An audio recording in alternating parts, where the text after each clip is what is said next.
Hello guys! For today's videos, gagawa po tayo ng aking lunch.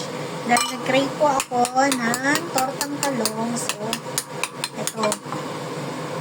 Nakita ako sa ref ng amo. Siyempre, mag-discarding OFW tayo ngayon dito sa Hong Kong. Kaya, kung ayaw natin na magutom, ay di mag-discarte tayo.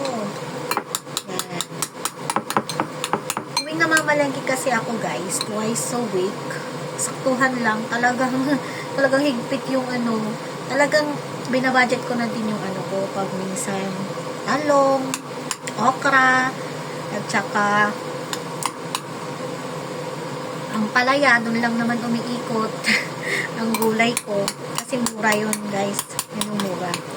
Ngayon, meron din tayong celery at mamaya hindi sila mag-dinner dito, kaya naman naisipan ko na gumawa na lang ng lunch ko hanggang dinner time ko na.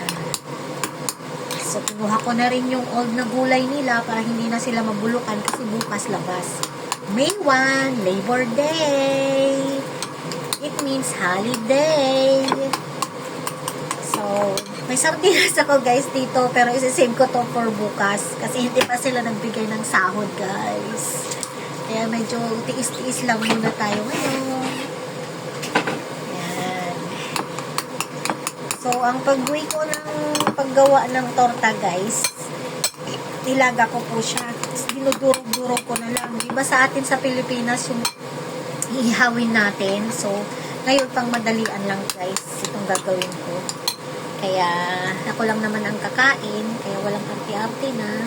Pero, syempre, kung gusto mo ng talagang tortang totoong torta, edi mag-ihaw. Eh, since hindi pwedeng mag-ihaw dito, kaya madalian lang. Diskarte nga diba? Yan, guys. Kanina, nagbaon ako sa aking alaga, noodles, tsaka dumplings. So, ngayon, ako naman, mag-prepare. Meron din akong nilagang kamote dito, guys. Tingnan nyo naman. Yan. Choice, dito naman, nilagang kamote, mamayang hapon, pag-merienda ko. Yan, guys. Yan lang talaga ang buhay dito, guys. Mahirap po nandito yung mga kasi hindi tayo makadiskarte ng pagkain. Habang wala sila, diskarte lang muna tayo, diba? Yan. So, darug-darugan lang natin ito, guys. Tsagaan lang natin.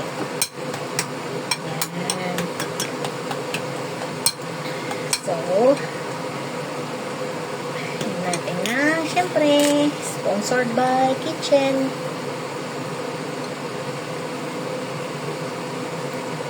Ganyan natin ang paminta, syempre. Okay, hanggang lumambot yung gulay ko. I-slicein ko na ulit. Itong celery naman, ihahalo ko po siya guys para hindi na siya masira sa ref kasi kung iwan ko rin lang sa ref masisira din ang sayang. So lagyan natin ng kunting cornstarch, asin,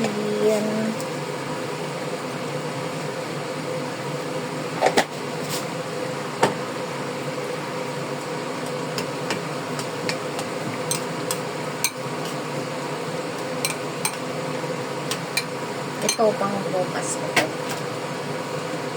Ang tawid gutom guys.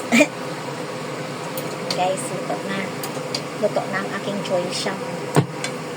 Yun, slice ko na guys. Actually guys, nakakain na ako ng maayos dito pag tanghali, lalo na pag wala sila kasi nakakababa ako para bumili ng pagkain ko kahit hindi nila binibigay, at least may pansarili ako.